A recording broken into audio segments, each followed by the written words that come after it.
अम्मा बाद आउज़ बिल्लाहि मिनश शैतानिर रजीम बिस्मिल्लाहिर रहमानिर रहीम रब्बिश्रह ली सदरी व यस्सिर ली अमरी वहलुल उक़दतम मिन लिसानी यफ़क़हू क़ौली रब्बि ज़िदनी इल्मा।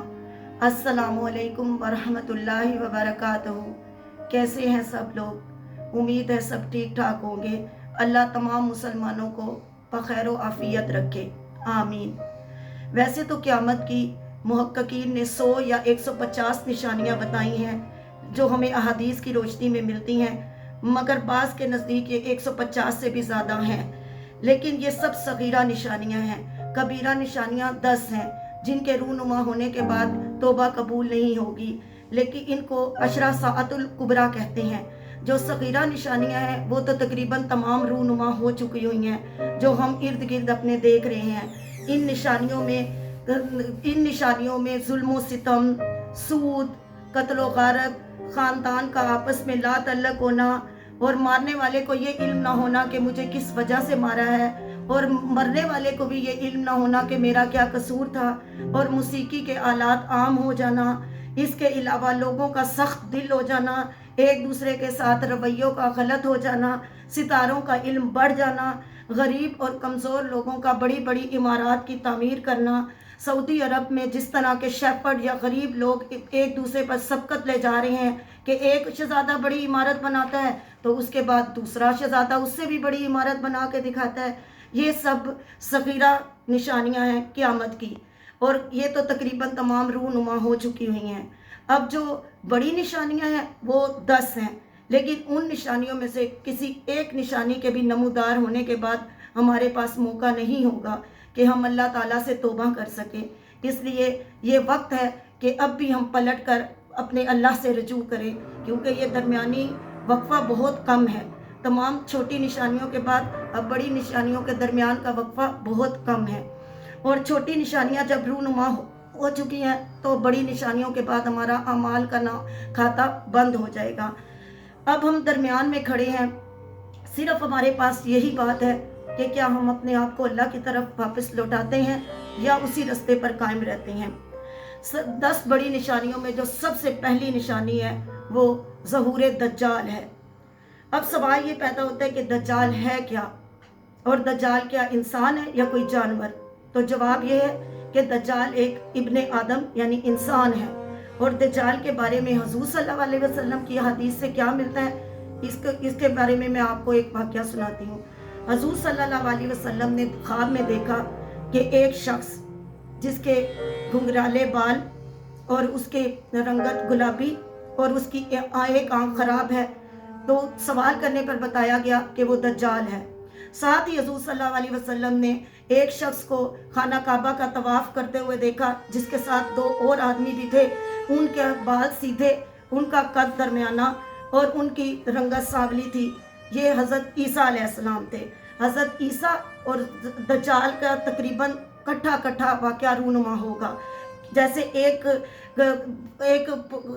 मोती में कोई दाने परोए हुए थे, इसी तरह ये ज़मीनी फितने कट्ठे ही आएंगे। सबसे पहली निशानी दज्जाल है, और ये ज़मीनी फितनों में सबसे बड़ा फितना होगा। इस फितने का तमाम आलम में इकट्ठा ही रूनुमा होगा। इसका मतलब ये है कि तमाम दुनिया में ये बैक वक्त रूनुमा होगा और सारी दुनिया इसकी लपेट में आ जाएगी। ये फितना एक दज्जाल कहलाता है, और ये सिवाय मक्का और मदीना में दाखिल नहीं हो सकेगा, क्योंकि वहाँ पे इसको फरिश्ते तलवार उठाए हुए नज़र आएंगे। लेकिन वहाँ भी ये ज़ंज़ले के ज़रिए वहाँ के कमज़ोर ईमान लोगों को अपनी तरफ खींच लेगा। और दज्जाल यही चाहेगा कि तमाम लोगों को अपने फितने में शामिल कर ले, क्योंकि उसके एक हाथ में जन्नत और एक हाथ में दोज़ख होगी। उसकी जन्नत दरअसल दोज़ख और उसके दोज़ख दरअसल जन्नत होगी। अब दज्जाल जो है वो कोई जानवर तो है नहीं कि इतने बड़े लोगों को अपने घेरे में लिए हुए है, लेकिन उसके पास इतनी ताकत अल्लाह के हुक्म से है कि वो अपने फितने में लोगों को घेर लेगा। हुज़ूर सल्लल्लाहु अलैहि वसल्लम ने बहुत सी अहादीस के ज़रिए हमें दज्जाल का हुलिया और दज्जाल के फितने से आगाह किया है। दज्जाल जो है वो उसको एंटी क्राइस्ट भी कहते हैं, यानी झूठा मसीह। और हज़रत मसीह अलैहिस्सलाम उसके अपोजिट हैं। हज़रत मसीह अलैहिस्सलाम जब दज्जाल से लड़ेंगे तो वो दज्जाल को कत्ल कर देंगे। यानी वो झूठा फितना ख़त्म हो जाएगा। लेकिन साथ ही हज़रत ईसा अलैहिस्सलाम को ये बताया जाएगा कि इसके बाद जो निशानी क़यामत की आने वाली है, उससे आप नहीं सामना कर सकेंगे, उससे आप नम्रत आज़मा नहीं हो सकेंगे, लिहाजा आप यहाँ से ये जगह छोड़कर पहाड़ों के ऊपर चले जाएं। तो हज़रत ईसा अलैहिस्सलाम इस वही पर अमल करते हुए अपने पैरोकारों को लेकर कोहे तूर, जो यरूशलेम का एक पहाड़ है, वहाँ पर बसेरा कर लेंगे। और बाज़ रवायात में ये मिलता है कि ये दज्जाल ईरान के इलाके खरासान से उठेगा और खरासान से लोगों को उठकर लोगों को गुमराह करेगा।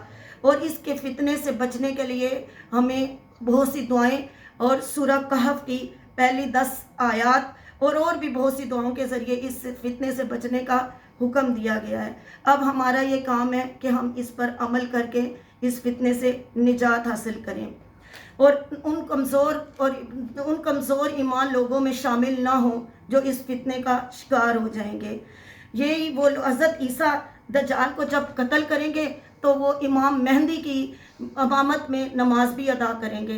इमाम मेहंदी की इमामत में नमाज अदा करने का मकसद उम्मत मुहम्मदिया की हैसियत से नमाज पढ़ना है, यानी कि वो उम्मत मुहम्मदिया की हैसियत से ही उठाए जाएंगे। अब तीसरी बड़ी निशानी, 2 बड़ी निशानियां रूनुमा हो गई, अब तीसरी बड़ी निशानी याजूज माजूज का नमूदार होना है। याजूज माजूज जो पहाड़ों से स्लिप करते हुए उतरेंगे, इनकी तादाद इतनी ज़्यादा होगी कि किसी के वहमो गुमान में भी नहीं, हम सोच भी नहीं सकते और तसव्वुर भी नहीं कर सकते कि वो तादाद में कितने ज़्यादा होंगे।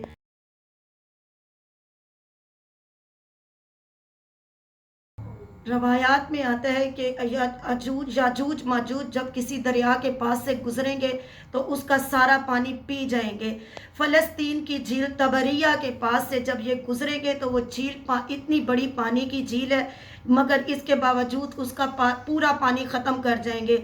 जब इनका दूसरा गिरोह पीछे से आएगा तो वो देखेगा कि गोया वहाँ पे कभी पानी था ही नहीं। इनकी आंखें छोटी छोटी और इन्होंने फर के कपड़े पहने हुए होंगे। ये मक्का और मदीना को भी वैरान कर देंगे। हज़रत ईसा अपने पैरोकार के साथ पहले ही पहाड़ों में छुप चुके होंगे, क्योंकि उनको वही के ज़रिए इनकी तबाहकारियों का इल्म हो जाएगा। ये तीसरी बड़ी ज़मीनी निशानी है। ये तीनों निशानियाँ फ़ौरन यके बाद दीगरे रूनुमा होंगी। इसके बाद दूसरी आसमानी निशानियाँ शुरू होंगी। छोटी बड़ी निशानियाँ, ये आसमानी निशानी में सबसे बड़ी निशानी मशरक में से ज़बरदस्त ज़लज़ला और लैंड स्लाइडिंग होगी। ये इतना ज़बरदस्त ज़लज़ला होगा कि इसकी लैंड स्लाइडिंग से वहाँ के इलाके तबाह बर्बाद हो जाएंगे। और पांचवी बड़ी निशानी में से मगरब में से ज़बरदस्त ज़लज़ला, मगरब में ज़बरदस्त ज़लज़ला और लैंड स्लाइडिंग है। ये लैंड स्लाइडिंग भी मगरब के इलाकों को तबाह नीस्तो नाबूद कर देगी। और छठी बड़ी निशानी जज़ीरतुल अरब में ज़लज़ला है। ये निशानी भी जज़ीरतुल अरब के इलाकों को मलियामेट कर देगी। ये 3 बड़े ज़लज़ले हैं जिससे कौम को, मुल्क और पूरी दुनिया को हिला दिया जाएगा। इन 3 बड़े ज़लज़लों के बाद जो 7वीं बड़ी निशानी आएगी वो धुआं, दुखान और ऐसी आलूदगी होगी जिसके बारे में हमें कोई इल्म नहीं। अब ये पॉल्यूशन कैसी है इसके बारे में कोई कुछ नहीं बता सकता। ये सिर्फ मेरे रब को ही इल्म है कि वो धुआं क्या तबाहकारियाँ दिखाएगा और वो धुआं क्या गुनाहगारों का अंजाम दिखाएगा। अब 8वीं बड़ी निशानी दाबतुल अर्ज़। ये दाबतुल अर्ज़ क्या है? ये दाबतुल अर्ज़ एक जानवर है जो ज़मीन से निकलेगा और लोगों से हम कलाम होगा। क्या आलम होगा कि एक जानवर इंसानों से बातें कर रहा है। वो बातचीत क्या होगी ये तो वही लोग जान सकते हैं जो वो वक्त देखेंगे। अल्लाह ताला हमें इससे अपनी पनाह में रखे। इसका जिक्र बाइबल में भी आया है, यानी कि दाबतुल अर्ज़ जो अजीब व गरीब जानवर है उसका जिक्र बाइबल की किताबों में भी मिलता है और अहादीस से भी मिलता है। और 9वीं बड़ी निशानी सूरज का मगरब से तलू होना। क्या आलम होगा जब सब लोग देखेंगे कि सूरज मगरब से निकल रहा है। ये क़यामत की 9वीं बड़ी निशानी है। और ये निशानियाँ यके बाद दीगरे इस तरह आ रही हैं कि जैसे उनको सामना और फेस करने की हिम्मत ही ना रहे। लेकिन इनसे नबरत आजमा होने के लिए ایمان کی پختگی، ایمان کی سلامتی اور صراط مستقیم پر چلنے کی ضرورت ہے۔ جو لوگ قیامت کا یہ منظر دیکھیں گے ان کے معاملات کا دفتر بند ہو چکا ہوگا، اب ان کی کوئی نیکی یا گناہ نامہ اعمال میں نہیں لکھی جائے گی۔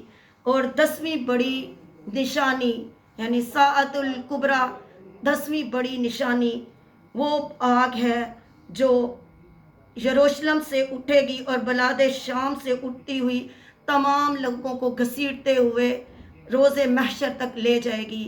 یہ آگ اتنی ہولناک ہوگی کہ اس آگ سے کوئی بھی عالم میں نہیں زندہ رہے گا اور یہ دنیا نیست و نابود ہو جائے گی۔ باقی ماندہ لوگوں کو روز محشر میں اکٹھا کرے گی جہاں وہ اپنے رب کے حضور جواب دہ ہوں گے۔ ہمیں ان ہولناکیوں اور ان قیامت کے مناظر سے پناہ مانگنی چاہیے اور دجال کے فتنے سے پناہ مانگنی چاہیے جو سب سے بڑا زمینی فتنہ ہے، اور اس فتنے سے بچنے کی دعا ہے، اللہم انی اعوذ بک من عذاب القبر واعوذ بک من عذاب جہنم واعوذ بک من فتنۃ المسیح الدجال واعوذ بک من فتنۃ المحیا والممات۔ اے میرے پروردگار، میں دعا گو ہوں کہ ہمیں ان تمام عذاب سے بچا لے اور ہمارا نامہ اعمال نیکوکاروں میں لکھ لے، ہمارا خاتمہ بالخیر کر دے۔ میرے پروردگار ہم پر رحم فرما، آمین ثم آمین۔